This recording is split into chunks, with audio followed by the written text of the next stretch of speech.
ছেলেরা তোমরা যারা নামাজ পড়ো না, অপেক্ষা করো, তোমার মালিক তোমার সাথে বোঝাপড়া করবে। জিন্দেগি তামসা মনে করছো?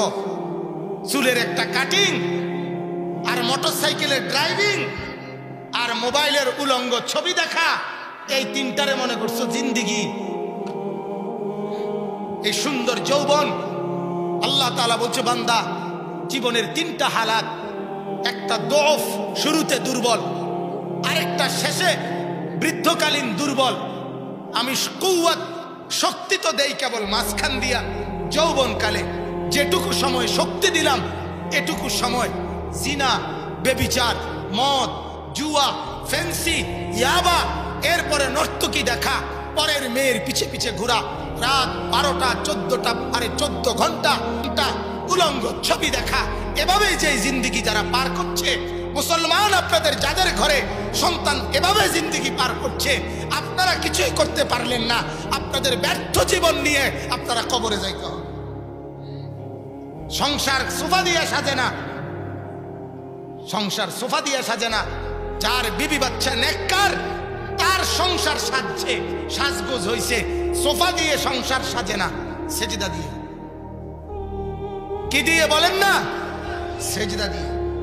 আল্লাহ বলছে বান্দা জমিনের উপরের ঘর যদি সোফা দিয়ে সাজাও, জমিনের ওই পিঠের কবর সাজাইতে হবে সেজদা দিয়ে, তওবা দিয়ে, রুকু দিয়ে, ইস্তেগফার দিয়ে, জিকির দিয়ে, তাসবিহ দিয়ে, কোরআনের তেলাওয়াত দিয়ে, দান সাদকা দিয়ে, আল্লাহর গোলামি আর বন্দেগীর মাধ্যমে জমিনের ওই পিঠের কবর তোমাকে সাজাইতে হবে, সাজাইতে হবে।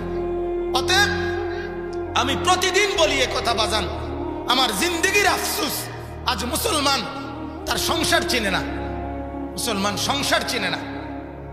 আমারে বলতেছে কয় হুজুর ক্যান্টনমেন্ট থেকে এই বিল্ডিং এর যত বালু লাগছে, ভদ্রলোক বলতেছে বালুগুলো ময়মনসিং থেকে নিজে ট্রাকে কইরা এই রাতকে রাত জায়গা নিজে ময়মনসিং থেকে বালু আনছে, যাতে একটা বালুও খারাপ না পড়ে বিল্ডিং এর বালু।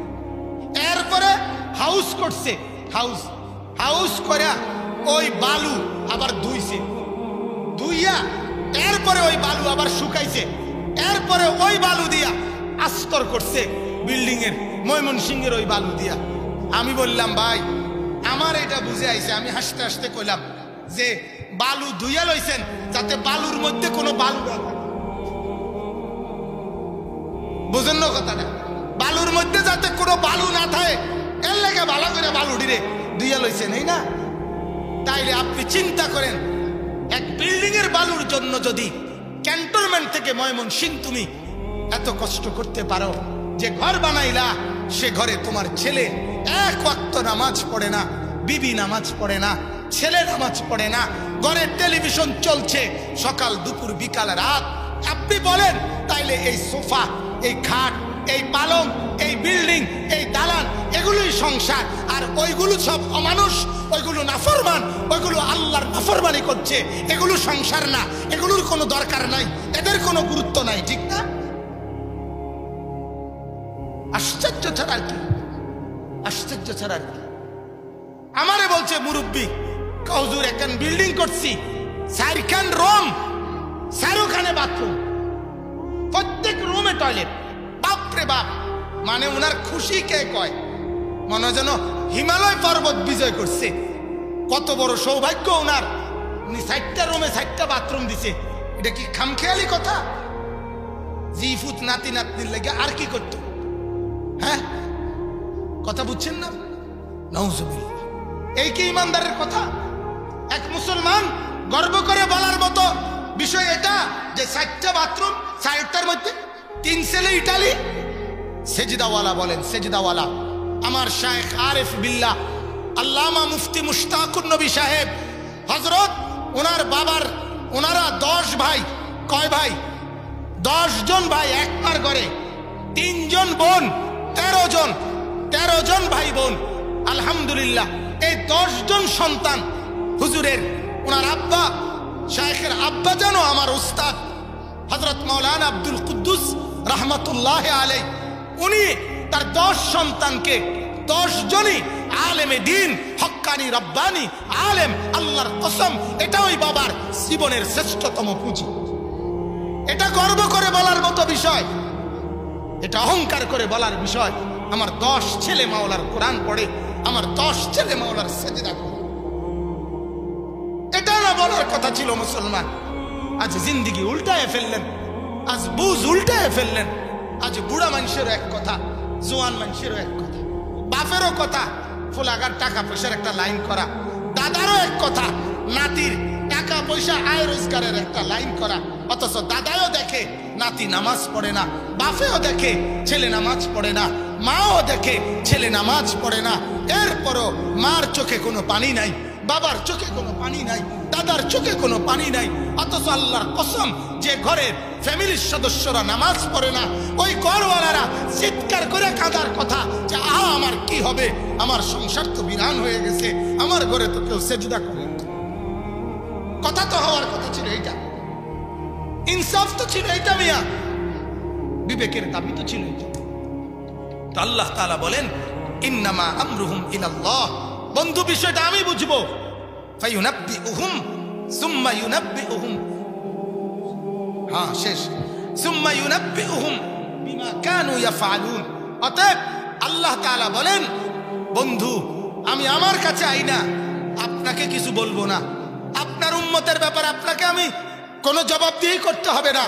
আপনি কষ্ট করছেন আমি দেখছি, 23 বছর আপনি মেহনত করছেন, আপনি কলিজা ফানি করে লাইছেন, আপনি বুক পাড়িত লাগাই লাইছেন, আপনি তায়েফের রক্ত ঝরাইছেন, আপনি দান দান শহীদ করেছেন, আপনি পেটে পাথর বাঁধছেন, আপনার কষ্টের সীমা নাই। আপনারে আমি কিছু বলবো না, কিন্তু আপনার উম্মতের লগে আমি বোঝাপড়া। সুম্মা ইউনাব্বিউহুম বিমা কানু ইয়াফআলুন, আল্লাহ তাআলা বলেন যে যা করেছে আমি হাসরের ময়দানে একটা একটা করে বলবো, বান্দা কেন এটা করলা, কেন এটা করলা না, এটার জবাব দাও, এটার জবাব দাও, এটার জবাব দাও।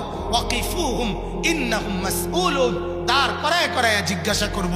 সুম্মা লাতুসআলুন্না ইয়াওমাইদিন আনিন নাঈম, প্রতিটা নিয়ামতের ব্যাপারে আমি মাওলা জিজ্ঞেস করব।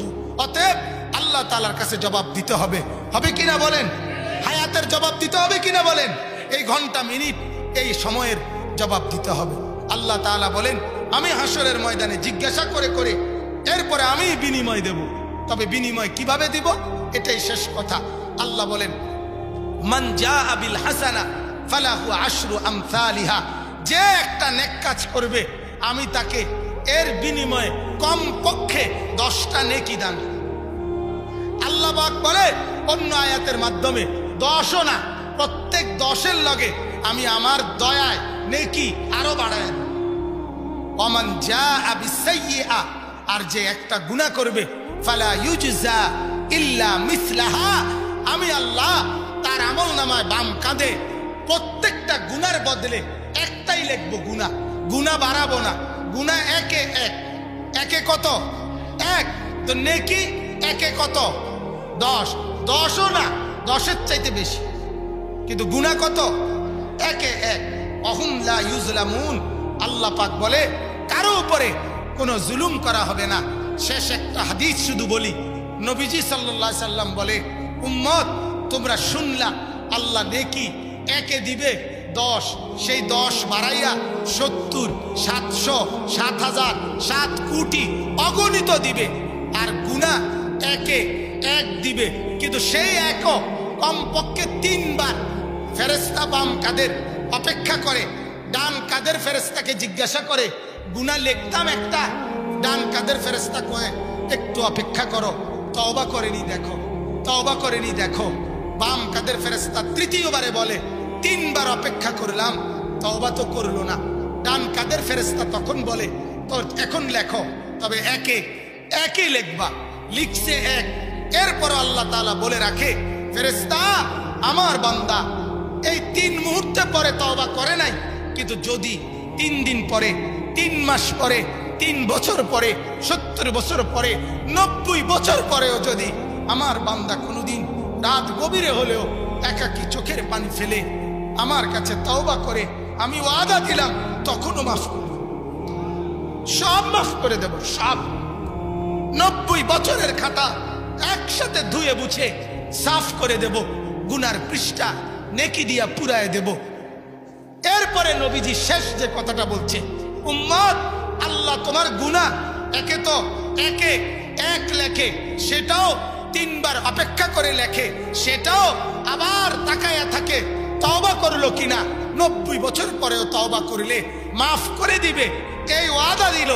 এরপরেও গুনাহ জমা রাইখা তওবা না কইরা হাসরের ময়দানে যে জাহান্নামী হবে, আযাব ভোগ করবে, আল্লাহর নবী বলেন ওই নাফরমানের কারণ শুধু এটাই, সে নিজের ব্যাপারে সিদ্ধান্ত নিছে আমি আগুনে জ্বলবই, এই ছাড়া আর কোনো কারণ না। মূলত সে কি সিদ্ধান্ত নিয়ে নিছে, আমারে মাফ করার আরো যত সুযোগে দোক আমি মাফ নিতাম না, আমি মাফ নেব না, আমি আযাব ভোগ করবো, আমি জাহান্নামে জ্বলবই।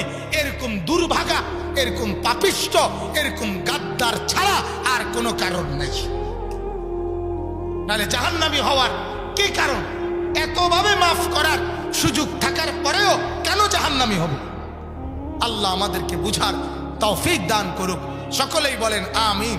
আমি আপনাদের কাছে একটা ছোট্ট অনুরোধ করছি, এখানে আপনারা যারা আমরা বসছি, আমরা যারা যারা মুসলমান তারা হাত উঠাই তো, হাত উঠান তো, মাশাআল্লাহ, হাত নামান। তাহলে আমরা সবার উপরে এশার নামাজ পড়া ফরজ, ঠিক কি না বলেন? যেহেতু আমরা মুসলমান, কাজে মুসলমানের বাচ্চা যে সে এদিক সেদিক যাবেন না, সোজা কথা, কথা বুঝছেন? এক্ষুনি আজান হবে, 2-4-5 মিনিটের ভিতরে নামাজ দাঁড়াবে।